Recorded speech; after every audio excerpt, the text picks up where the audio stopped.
Welcome back Vimal glimpse channel. நம்ம சேனலில் இன்றைக்கி என்ன ரெசிபி பார்க்க போகிறோம்னா மீன் குழம்பு எப்படி பண்ணலாங்கிறதான் பார்க்க போகிறோம். ஸோ இன்றைக்கி நம்ம பண்ண போகிற ஸ்டைல் வந்து பார்த்திங்கன்னா கிராமத்து ஸ்டைலில் எப்படி பண்ணலாம், ஈஸியாக பண்ண போகிறோம். சரி வாங்க எப்படி பண்ணலாங்கிறத பார்ப்போம். இப்போ நம்ம மீன் குழம்பு வைக்கிறதுக்கு ஃபஸ்ட்டு பேஸ் ரெடி பண்ணிடலாம். அதுக்கு வந்து பார்த்திங்கன்னா 3 தக்காளி, பழுத்த தக்காளி. இந்த மாதிரி தக்காளி வந்து பழுத்து இருக்கணும். ஸோ அப்போ தான் குழம்போட டேஸ்ட்டுமே வந்து பார்த்திங்கன்னா நல்லாயிருக்கும். ஸோ நம்ம 3 தக்காளி எடுத்துருக்கோம். இப்போ இது எல்லாத்தையுமே வந்து பார்த்திங்கன்னா நல்லா கையில் பிசைஞ்சு விட்டுருக்கோம்.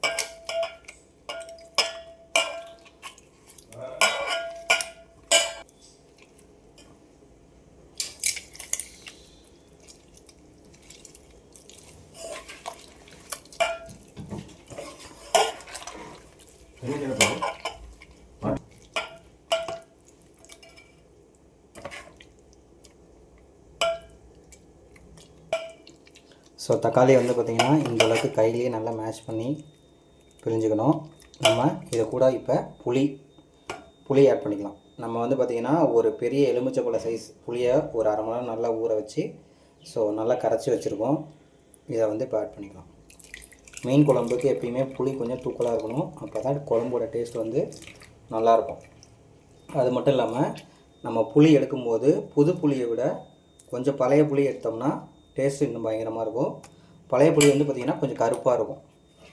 அதில் வந்து பார்த்திங்கன்னா ஒரு லைட்டாக ஸ்வீட்னஸ் இருக்கும். ஸோ அதனால் குழம்புமே வந்து பார்த்திங்கன்னா டேஸ்ட் வைஸ் பார்க்கும்போது கொஞ்சம் நல்லாயிருக்கும்.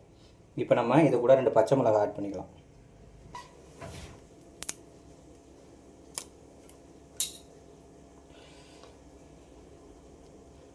ரெண்டு பச்சை மிளகாய் இப்படி கீந்து விட்டு ஆட் பண்ணிக்கோங்க. ஸோ இதையுமே ஒரு பிசைஞ்சு விட்டுருவோம். நம்ம மசாலா ஆட் பண்ணிக்கலாம். இதிலே ஆட் பண்ணிக்கலாம். ஃபஸ்ட்டு மீன் மசாலா, சக்தி மசாலா. இது கொஞ்சம் காரம் அதிகமாக இருக்கும். ஸோ பார்த்து ஆட் பண்ணிக்கோங்க. எந்த அளவுக்கு உங்களுக்கு காரம் நீங்கள் அதிகமாக ஆட் பண்ணுவீங்கன்னா ஒரு 75 கிராம் கூட ஆட் பண்ணிக்கலாம். இல்லைனா ஒரு 50 கிராமே போதுமானது. இது கூடவே மல்லித்தூள் வந்து கொஞ்சம் அதிகமாக போட்டுங்க. அப்போ தான் குழம்புக்கு வந்து ஒரு திக்காக ஒரு கன்சிஸ்டன்சி கிடைக்கும்.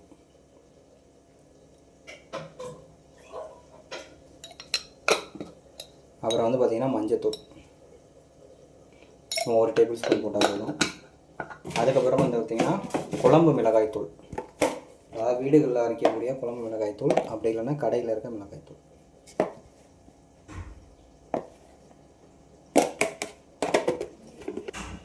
அப்புறம் இந்த குழம்புக்கு தேவையான அளவுக்கு உப்பு. இது கூடவே மல்லித்தலையை நம்ம ஆட் பண்ணிக்கலாம்.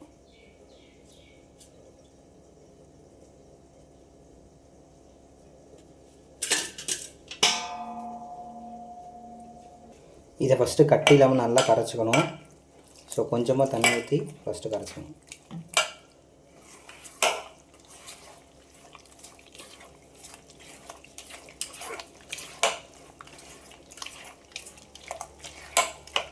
ஸோ கரைச்சதுக்கப்புறமா நம்ம எந்த அளவுக்கு குழம்பு வேணுமோ அந்த அளவுக்கு தண்ணி ஆட் பண்ணிக்கலாம்.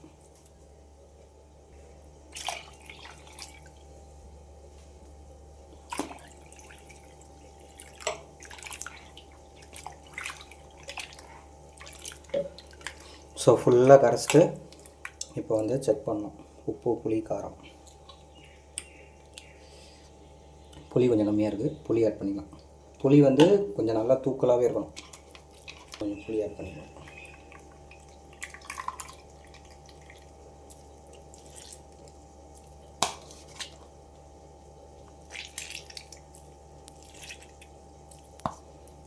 ஸோ கலந்து விட்டுருவோம்.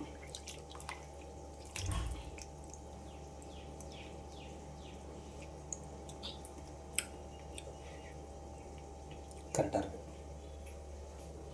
அவ்வளோதான். இப்போ நம்ம தாளித்து விட்டுடலாம். அடுத்து ஒரு கடாயை வச்சுக்கோங்க. ஆயில்,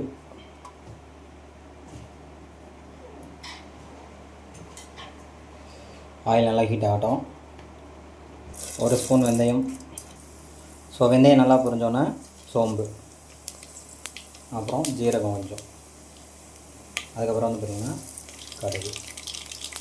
ஸோ இதெல்லாம் நல்லா பொரிக்கும். பொரிஞ்சதுக்கப்புறமா பூண்டு தட்டி வச்சுருக்கோம், அதை ஆட் பண்ணிக்கலாம். ஸோ பூண்டை எண்ணெயிலே போடும்போது அதோட ஸ்டைலில் சூப்பராக இருக்கும்.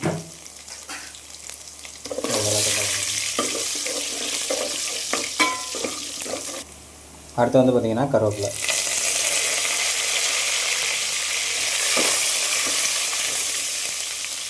அது கூடயே வந்து பார்த்திங்கன்னா வெங்காயம். நம்ம 2 வெங்காயம் போட்டிருக்கோம். சின்ன வெங்காயம் போட்டால் டேஸ்ட்டாக இருக்கும். பட் இப்போ சின்ன வெங்காயம் கிடைக்கிறது இல்லைங்கிறதுனால பெரிய வெங்காயம். இது எல்லாத்தையும் கலந்து விடணும். வெங்காயம் வந்து பார்த்திங்கன்னா கண்ணாடி பதம் வணங்கினா போதும். ஸோ ரொம்ப வணங்கணுங்கிற அவசியம் இல்லை. ஸோ இந்த ஸ்டேஜில் 1 ஸ்பூன் இஞ்சி பூண்டு பேஸ்ட்,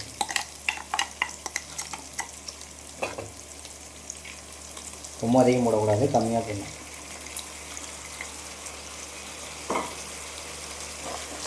இந்த இஞ்சி பூண்டோட ராஸ்மல் நல்லா போகணும். ஸோ அந்தளவுக்கு வணக்கி விட்டுருங்க. ஸோ இஞ்சி பூண்டோட பச்சை வாசனை நல்லா போயிடுச்சு. இப்போ நம்ம கரைச்சி வச்சுருந்த அந்த பேஸை ஆட் பண்ணிக்கலாம். இதை இப்போ நம்ம ஆட் பண்ணிக்கலாம்.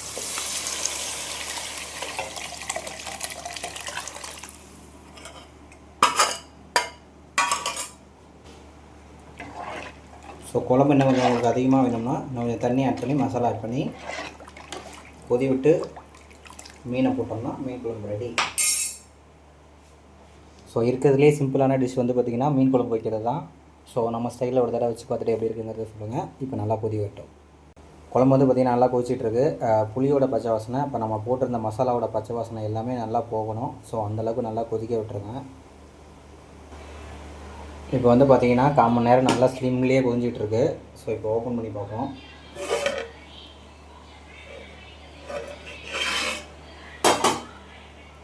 ஸோ நம்ம ஊற்றிருந்த ஆயில் வந்து பார்த்திங்கன்னா லைட்டாக பிரிஞ்சு வர ஆரம்பிச்சிருச்சு. ஸோ இந்த ஸ்டேஜில் நம்ம மாங்காய் ஆட் பண்ணிக்குவோம்.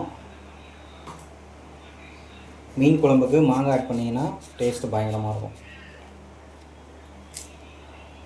ஸோ நம்ம இப்போ மாங்காய் ஆட் பண்ணிடலாம்.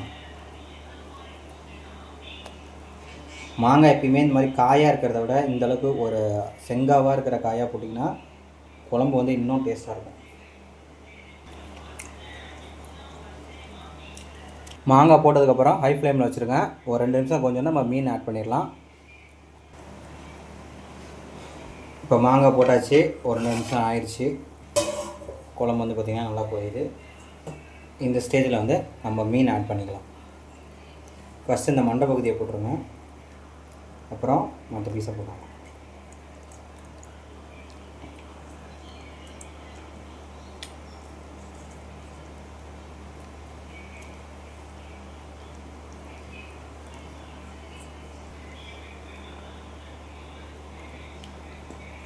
ஸோ மீனை போட்டதுக்கப்புறம் கிளறக்கூடாது. அதனால் என்ன பண்ணுறோம், அப்படியே வச்சுட்டு மூடி போட்டுருங்க. மூடி போட்டதுக்கப்புறம் கரெக்டாக ஒரே நிமிஷம் அடுப்பை வந்து மீடியம் ஃப்ளேமில் வச்சுக்கணும். இப்போ 1 நிமிஷம் ஆயிடுச்சு, மூடி ஓப்பன் பண்ணிடுவோம். அவ்வளோதான், நம்ம மீன் குழம்பு ரெடி ஆயிடுச்சு. ஃபைனலாக வந்து பார்த்திங்கன்னா இந்த இடத்துல நீங்கள் உப்பு செக் பண்ணிக்கலாம். ஒரு வேளை பத்தலைன்னா ஆட் பண்ணிக்கோங்க. ஸோ நம்ம மீன் குழம்பு ரெடி ஆச்சு. ஃபைனலாக மல்லித்தலை தூவி இறக்கிடலாம். இறக்கிட்டு மூடி போட்டுருங்க. எப்பயுமே மீன் குழம்பு செஞ்சு ஒரு 1 ஹவர் கழித்து சாப்பிட்டிங்கன்னா டேஸ்ட் இன்னும் பயங்கரமாக இருக்கும். ஸோ நன்றி, வணக்கம். மீண்டும் அடுத்த வீடியோவில் சந்திப்போம்.